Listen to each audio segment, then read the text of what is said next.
यह बात जब की है जब मेरी उम्र 16 साल की थी। मेरे घर से 4-5 किलोमीटर दूर हमारे खेत है।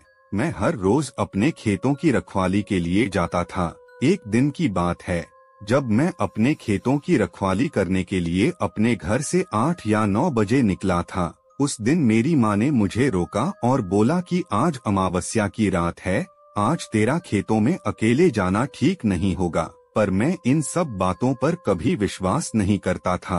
माँ के बहुत मना करने पर भी मैं नहीं माना और मैं अपनी बाइक स्टार्ट कर खेतों में चला गया। मैंने खेत पहुंचकर अपनी बाइक वहीं पर खड़ी कर दी और फिर हाथ में टॉर्च लेकर खेतों के चक्कर लगाने लगा। कुछ देर बाद जब मैं अपने आखिरी खेत के पास पहुंचा तो मुझे बहुत से लगने लगी। ज्यादा ध्यान न देते हुए मैं जब थोड़ा सा और आगे गया तो मैंने देखा कि एक बरगद के पेड़ के नीचे कुछ आग से जल रही थी। इसलिए वह इतने अंधेरे में कौन है, ये देखने में और नजदीक चला गया और तब मैंने देखा कि वहाँ पर 3-4 औरतें बैठी हुई थी जिनके बाल खुले थे और कुछ अजीब सी भाषा में वो कुछ बड़बड़ा रहे थे। मैंने वो समझने की कोशिश की, लेकिन वो समझने लायक नहीं था। कोई तंत्र मंत्र जैसा था और वो उसे बड़बड़ाते हुए अपने सर को बहुत तेज तेज घुमा रही थी। वो देखकर मैं बहुत डर गया। बहुत ही डरावना दृश्य था वो। फिर भी मैं वही एक जगह पर छुप गया और चुपके से देखने लगा कि वो आखिरकार क्या कर रही है। मैंने अच्छे से ध्यान देकर देखा और मैं बहुत ही ज्यादा डर गया। शायद यह आगे का सुनने में आपको बहुत ही अजीब लगेगा या फिर आपको बहुत डर लग सकता है, इसलिए अगर आप कमजोर दिल वाले हैं तो आगे का पार्ट न सुने। तो जो मैंने देखा था वो बहुत ही डरावना दृश्य था। तो देख मुझे थोड़ा उल्टी जैसा हुआ। वो सारी औरतें एक छोटे से शिशु के सर को चाकू से काट रही थी और उसका खून पी रही थी और खून पीते पीते कुछ अजीब सी भाषा में मंत्र बोल रहे थे। उसी वक्त वो पास में रखे हुए एक नर्म उनको उस बच्चे के खून से रंग रही थी। ये सब देख मेरी हालत और भी खराब हो गई। मेरे पैर वहीं पर जम गए थे। मेरा पूरा शरीर खड़े खड़े कांपने लगा था। फिर कुछ देर बाद मैंने देखा कि उस आग में से एक काली सी परछाई बाहर निकल आई और ये देख मेरा सिर चकराने लगा। मैं उसे ठीक से देख नहीं पा रहा था। वो बहुत ही अजीब थी और बहुत तेजी से हिल रही थी। फिर अचानक से पता नहीं कैसे, लेकिन अब वो सारी औरतें एकदम से मोड़कर मेरी ओर देखने लगी। मुझे विश्वास ही नहीं हुआ। उन्हें कैसे पता चला कि मैं उनके पीछे हूँ और मैं उन्हें ही देख रहा हूँ। जब मैंने उनका चेहरा देखा तो मेरा बचा कुचा धैर्य भी जवाब दे गया। मेरे होश उड़ गए। उनकी आंखें नहीं थी, आंखों की जगह सिर्फ काले गड्ढे थे।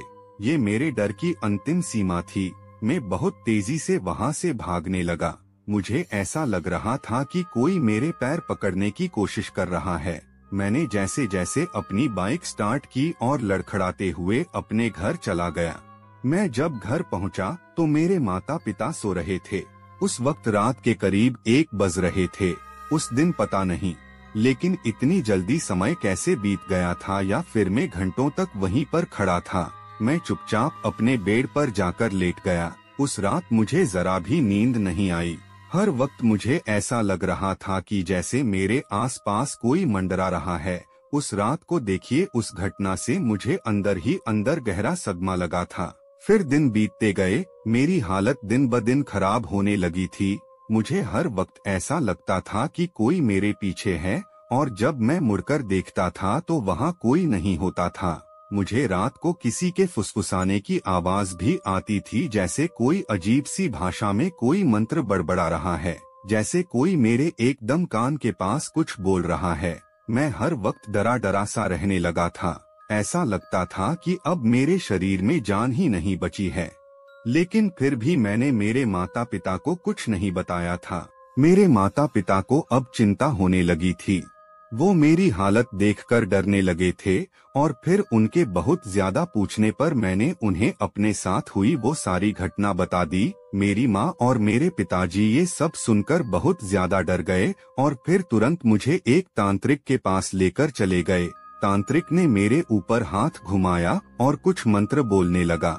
फिर उन्होंने कुछ क्रिया की कुछ विधि करते हुए एक मेरे ऊपर डाल दी। उस पर अचानक मुझे ऐसा लगा कि मेरा शरीर एकदम से हल्का हो गया है। और फिर उस वक्त उस तांत्रिक ने हमें बताया कि जिन औरतों को मैंने देखा था वो इंसान नहीं थी, वो पिशाचिनी थी।